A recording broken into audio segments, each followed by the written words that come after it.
మహిళ అయ్యుండి మగవారికి కటింగ్ చేయడం మీకు ఇబ్బంది అనిపించట్లేదా? నేను చిన్నపిల్లలకి పెద్దవాళ్ళకి షేవింగ్లు అంతే. ఆ షేవింగ్లు పెద్దవాళ్ళకి చిన్నపిల్లలకి కటింగ్ చేస్తాను. ఓకే, అంటే బాగా పెద్దవాళ్ళకి, వృద్ధులకు చేస్తారు. వృద్ధులకు చేస్తారు, చిన్న పిల్లలకి చేస్తారు. Okay okay. హెయిర్ కటింగ్ ఇంకా మీరు చేసేది? షేవింగ్ కూడా చేస్తారు. ఓకే.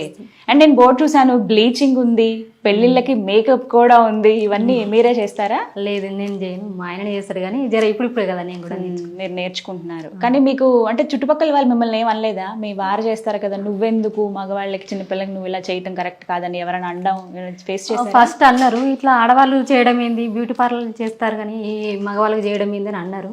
కాకపోతే ఏంటంటే నేను అది మాకు ఇబ్బంది వలన నేను అంటారు, అనేవాళ్ళు మనకైతే ఇయ్యరు కదా, అందుకని నేను పట్టించుకోలేదు. కరెక్ట్ మాట చెప్పారు. మాట అనడం ఈజీనే, ఒక మాట వేసేస్తారు, మనకి సాయం చెయ్యరు. కానీ ఒక మాట అనటం మాత్రం చాలా తేలికే. బట్ చక్కగా మీరు పని చేస్తూ వాళ్ళకి సమాధానం ఇచ్చారు. ఎందుకు బాధపడుతున్నారు? ఏమైంది? గుర్తొచ్చిందా? వాళ్ళు అన్న మాటలు గుర్తొచ్చాయా? ఏమనేవాళ్ళు? ఏం లేదు, ఇట్లనే మగవాళ్ళకి చేస్తారా అని అన్నారు. సో కామన్ అవి, అలాంటివి అసలు పట్టించుకోవద్దు కూడా. మీరేగా అంత స్ట్రాంగ్గా చెప్పారు. వాళ్ళు ఏమైనా మనకు పెడతారమ్మా, రెండు మాటలు అంటారు తప్పితే. బాధపడొద్దు. అంటే మీరు ఇంత బాధపడుతున్నారంటే ఎంత పెయిన్ అనుభవించారో నాకు అర్థమైంది, నేను అర్థం చేసుకోగలను. ఒక మహిళగా నాకు అర్థమవుతూ ఉంది. మీకు ఎంతమంది పిల్లలు?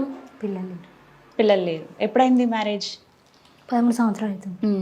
చక్కగా మీ పనే మీకు పిల్లలు దైవంతో సమానం కదా, చక్కగా చేసుకోవచ్చు. ఎందుకు బాధపడాల్సిన అవసరమే లేదు. మీరు ఎంతమందికి ఇన్స్పిరేషన్ తెలుసా లావణ్య? మిమ్మల్ని చూసి చాలామంది కామెంట్స్ పెట్టారు, తినని ఇంటర్వ్యూ చేయండి, ఇంత ఇన్స్పైరింగ్ లేడీ. మా లాంటి వాళ్ళందరికో ఇప్పటికీ కాళ్ళు చేతులు బాగుండి పని చేతనైనా కూడా చెయ్యలేని వాళ్ళు చాలామంది ఉన్నారు. లావణ్య ఇలా వెంటనే నేర్చుకోగానే, కత్తిరి పట్టగానే కటింగే వచ్చేది. మొత్తం నేర్పించింది ఎవరు? మీ వారేనా? మా వారు. మరి నేర్పించే క్రమంలో తిట్టారా? అలా కాదు ఇలా అని? తిట్టారు. ఎవరి మీద ప్రాక్టీస్ చేశారు? మా ఆయన మీద. అయితే మీ వారి మీదే ప్రాక్టీస్ చేశారనమాట. చూసారా మీకు ఎంత అదృష్టం? అప్పుడు తిట్టలేదా మరి? తిట్టింది ఫస్ట్, తర్వాత అంటే ఇట్లా చేయాలని మనకు ఫస్ట్ అంటే చిన్నప్పటి చూస్తున్నాం కదా మేము కూడా. మరి అలా కట్ చేసేటప్పుడు మీకు గాయాలు అవడం అలా ఏం ఉండదా? జాగ్రత్తగా చేయాలి కదా, తొందరగా కాదు కదా, అంత స్పీడ్ కాదు. ఇప్పుడే ఎలా మరి మెయింటెనెన్స్? రోజుకి 500 అంటే ప్రతిరోజు అలా రావు, కరెంటు బిల్లు కట్టాల్సి ఉంటుంది. కరెంటు ఫ్రీ అయినా మీకు?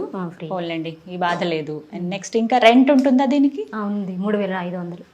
నెలకి 3500 దీనికే పోతాయి. ఓకే. మీకు కేవలం ఈ షాప్ మీద వచ్చే ఆదాయమేనా, వేరే ఇంకేమైనా చేసి? ఈ షాప్ మీద వచ్చే ఆదాయం.